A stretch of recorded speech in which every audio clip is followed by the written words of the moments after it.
වයමින් එකතු වෙච්ච අපේ සඳකිරිසෑ වැඩමුළුවට ආපු තව එක සොයුරියක්. මොකද්ද නම? චාමලී අධිකාරිය. චාමලී අධිකාරී කීවෙනි වැඩමුළුවටද ආවේ? 4 වෙනි සමුළුවට. 4 වෙනි සමුළුවට හන්තානේ වැඩමුළුවට. එති පේජ් එකේ ෆලෝවර්ස්ලා කීයක් හිටියද? 800යි හිටියේ.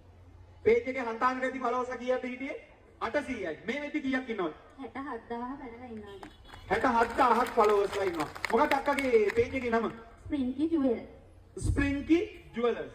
එතකොට මොනවද වාගේ සේල් එකේ වා කරන්නේ? මගේ තියෙන්නේ හැමදෙරනේ ගෝල්ඩ් ප්ලේටඩ් ජුවෙලරි. ඒව ඔන්ලයින් තමයි මම ෂොප් එකක් මොකුත් නැහැ. තනිකර මගේ ගේම ගහන්නේ මම ඔන්ලයින් වලින්. අනිකරම ඔන්ලයින් වලින්. කොයිතරම් දිනන මහත්යත් දැන් ඔයාගේ ස්ටාෆ් එකේ නේද? ඔයා යටතේනේ වැඩ? එයාත් වැඩ මගේ ස්ටාෆ් එකේ. එතකොට හිතා ගන්න පුළුවන් නේද? ඔය ඉන්නේ වීඩියෝග්‍රාෆර්. අත්දැලා තියෙන ඉරණම නෝනලා ඔන්ලයින් සාර්ථක කරගත්තොත් මාතුරුන්ට වෙන දේ වෙනවා නේද? ඔක්කොම නැගිටිනවා මෙතන ඉඳලා ඔක්කොම ටික ඇති තැන් තැන් වල කට්ටියගේ. ඉතින් දෙන්නම එකතු වෙලා තමයි මේ වැඩේ කරගෙන යන්නේ. ස්පින්කි ජුවලර්. මගේ එහෙම ලොකුවට ෆලෝවර්ස් හිටියෙත් නැහැ. හාමුදුරුවෝ වීඩියෝ දාන්න කියනකම් කවදාවත් වීඩියෝ දාලා තිබුණේ නැහැ. නමුත් දාපු 3 වෙනි වීඩියෝ එක මගේ 2 මිලියන් යනවා.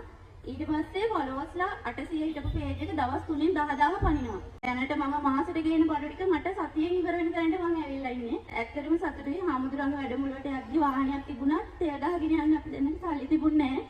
අනුන්ගේ බයික් එකක් ඉල්ලගෙන ඒකට රුපියල් 1000කට ගහගෙන අපි දෙන්න ආවේ. අද අපි දෙන්නට වාහන 3ක් තියෙනවා. හන්තානේ වැඩමුළුවට එනකොට එන්න වාහනයක් නැතුව යාළුවෙකුගේ බයික් එකට රුපියල් 1000ක තෙල් ගහගෙන ඉන්නේ. එහෙම ආපු මේ අක්කට මොකද කියපු වාක්‍යය දැන් වාහන කීයක් තියෙනවා කියලාද කිව්වේ? වාහන 3ක්.